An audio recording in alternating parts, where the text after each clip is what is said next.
I thought I was doing all right this morning in terms of the psychotronic beaming, but as soon as I turned the camera on, the beam started. It's very interesting, which means someone is surveilling me 24 hours a day. Indeed, this may seem like schizophrenic paranoia to most people, but this is real. Indeed, it's all very interesting, like, where do the lines between fantasy and reality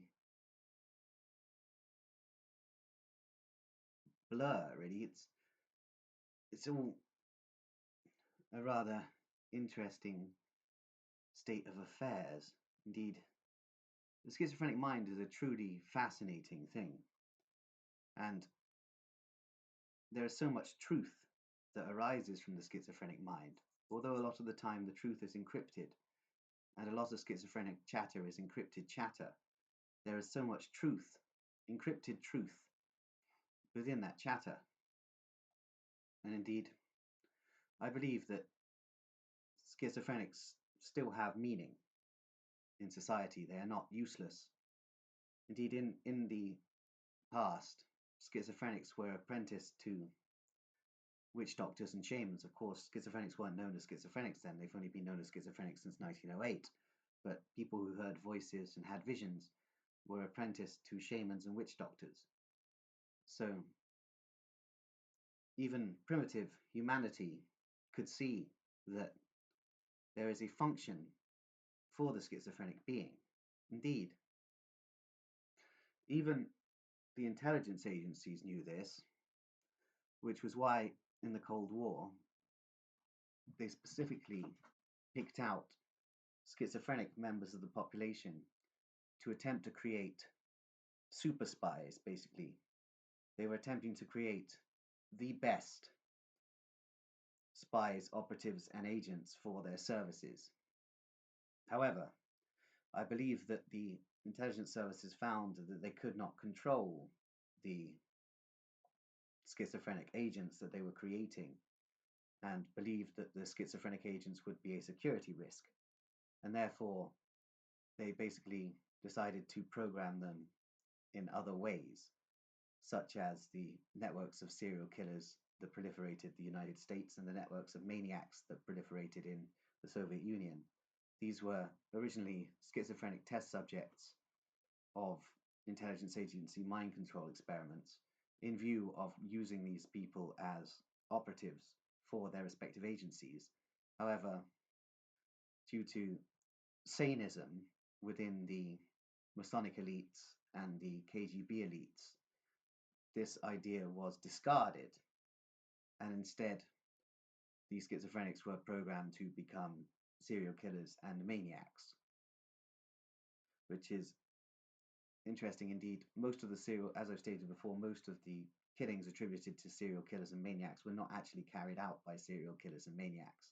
They were either carried out by elite Masonic lodges or elite KGB networks who wished to cover up their ritual slayings, i.e. the psychopaths within those networks, or they were carried out by drug cartels wishing to silence witnesses, or they were carried out by operatives coordinating child prostitution rings who wish to silence witnesses. So it's all a very interesting state of affairs, really, indeed. The concept, though, that the intelligence agencies constructed after the Second World War, whereby they were intending to use schizophrenics as very interesting intelligence operatives. Indeed, this concept never died. Indeed, this concept has continued within the British MI6's Mindgate program in a project called Project Aniseed. And indeed, some of the programming I went through, first of all, it was a project called Shatter, which is pretty self-explanatory, whereby the brain is basically shattered through various techniques, including narcosis and hypnosis and various torture mechanisms, attempting to fracture the mind as much as possible to create dissociated states and allow for the construction of alters within the personality of the schizophrenic mind. And indeed, after that, I was moved into Project Aniseed, which is basically the overarching MI6 mind control project for the creation of spies with schizophrenic tendencies, which is a very strange concept. And due to certain levels of memory erasure, I can't remember exactly everything that went on, but all of this was coordinated with also the Keyhole program. Indeed, the Keyhole program, Project Keyhole, is a joint United States intelligence and United Kingdom intelligence function. Indeed, I also believe that the Keyhole project is also used in the Russian intelligence services. And this is a very strange method of programming. Indeed, various entheogens are used in Project Keyhole. And I remember literally having a vision of going into a keyhole and becoming stuck in a keyhole, which is very interesting. Having learnt about the Keyhole project in the years after my original Keyhole programming, it all began to make complete sense. There is also a crossover between Project Keyhole and Project Flytrap, whereby Project Keyhole is also used in the same way as Project Flytrap to create extraterrestrial alters within the dissociated mind of the schizophrenic test subject. So I believe I have alien alters in my mind. This is very interesting considering the frequencies I hear within the radioactive beams that are fired at me. However, I know that the extraterrestrial agenda is an elaborate hoax created by the intelligence services of the West and the Soviet Union for population control and to distract from the fact that these activities are of a human source. However, the current intelligence services of the Russian Federation are taking things to a new level with certain networks of remote viewers connected to a very obscure organization called the International Organization for the Destinies of the World. This is a project run out of both the Serbsky Institute psychiatric facility in Moscow and the Vladimirovka Air Force complex in Astrakhan Oblast. Indeed, this project is basically an attempt by the Russian intelligence services to utilize schizophrenic remote viewers for contacting what they believe is extraterrestrial life. And indeed, the International Organization for the Destinies of the World is a joint project between the Putin government and elements of the Jesuit order. It's very interesting considering the role of the Jesuit order as a Templar order and their interconnectedness with the Deutsche Verteidigungsdienst networks as a key operation within Deutsche Verteidigungsdienst networks. And they're running this attempt to communicate with extraterrestrial entities using schizophrenic mental patients as conduits for communication with extraterrestrial entities. So it's all a very interesting concept.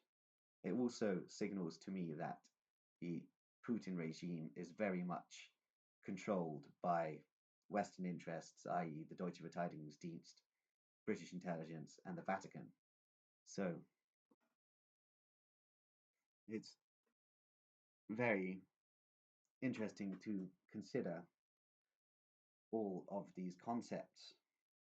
Indeed, in the Russian Federation, there are still proliferating networks of maniacs, and this is part of a continuation of the Project Stern program. Indeed, certain schizophrenics are designated to be maniacs, i.e. the Russian equivalent of serial killers, and other schizophrenics are designated to become part of the project, such as that organized by the International Organization for the Destinies of the World.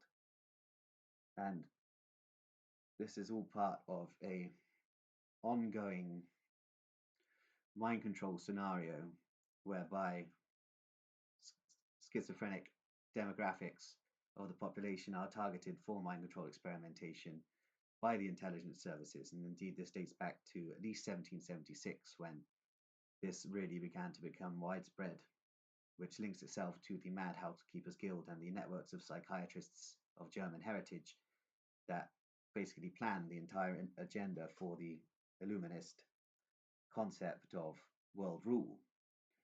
And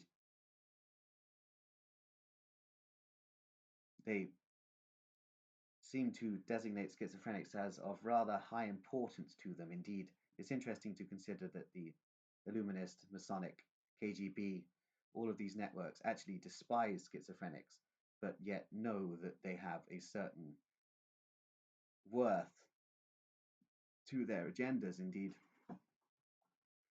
the Project Aniseed concept of British intelligence, it's very interesting that they are selecting people with schizoid tendencies. Indeed, I was selected for this project 5 years before I was actually diagnosed with schizophrenia, which is very interesting. Indeed, the researchers of the Scottish Rite Foundation for Schizophrenia Research, who oversaw a lot of my original programming within the Hellfire Club networks of Grenville Lodge number 1787, the Masonic Lodge that has as its corporate front the University of Buckingham. Indeed, the researchers most probably connected to the Tavistock Institute who picked me out would have noticed certain tendencies in my personalities and therefore picked me out for this program that basically had the core concept of the creation of super spies. And the people that they were choosing to be these super spies were schizophrenic people, because the intelligence agencies know that the schizophrenic brain is a very special entity, really. However, I believe I turned out to be an experimental reject, and my handlers realized that they could never, ever control me. So they basically gave up. And in giving up, they decided to program me with a load of Nazi fetishist ideology, which they believed they would be able to basically control me with, because people spouting Nazi ideology are easy to control for the intelligence services. And they are actually fulfilling the intelligence services agenda without realizing it. So for a long time, I was basically doing everything that the intelligence services wished me to do. So I was running around small market towns in Wiltshire, spouting all this Nazi ideology that had been programmed into me by what are effectively Nazi scientists. Indeed, they were Masonic scientists. They were programmers and psychiatrists of Masonic lodges, but they were Nazi fetishists.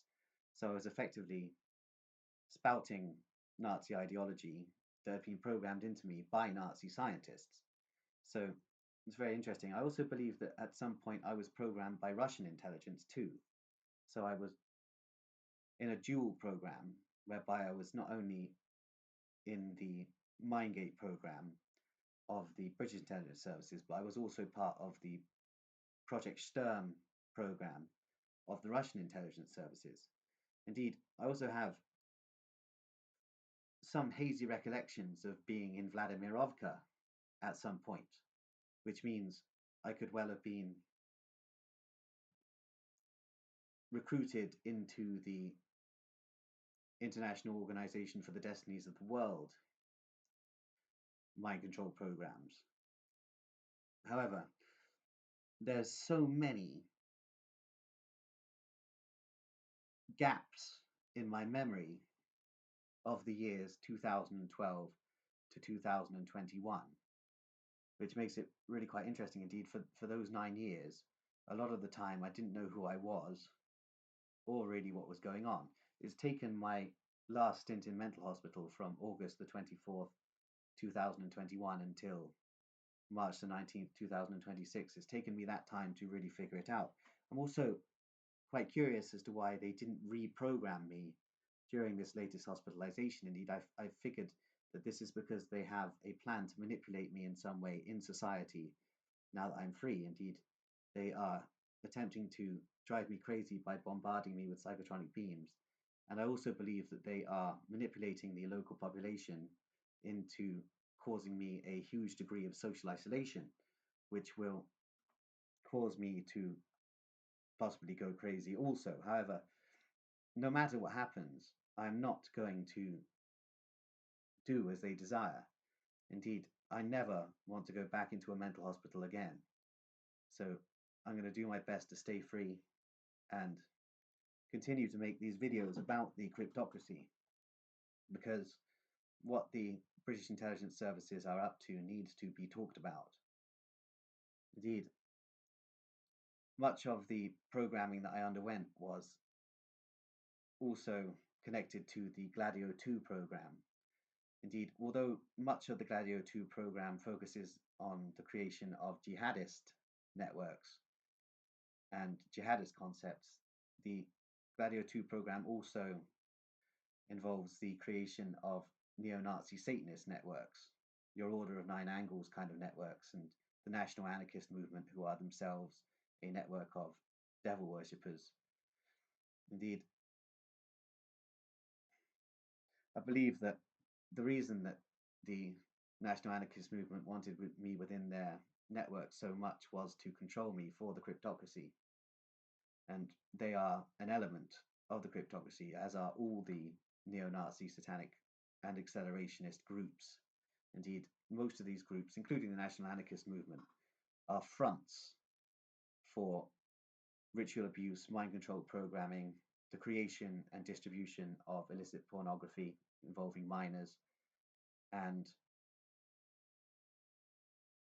intelligence gathering for the cryptocracy, and also narcotics distribution and various other illicit trades that the cryptocracy are so adept at dealing in.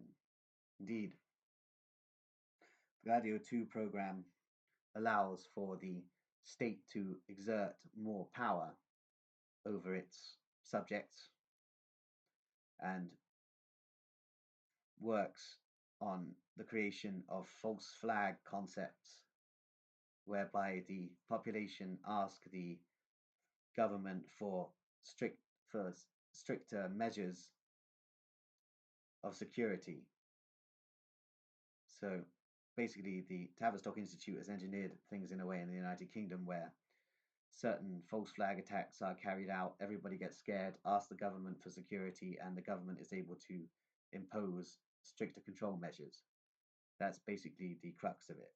And this is an ongoing and continuing theme. And in the coming years, this is only going to increase. Indeed, of course, we have seen the pandemic, which was merely an experiment utilizing a synthetic virus created by the cryptocracy to see if they could get the population to do exactly what they said.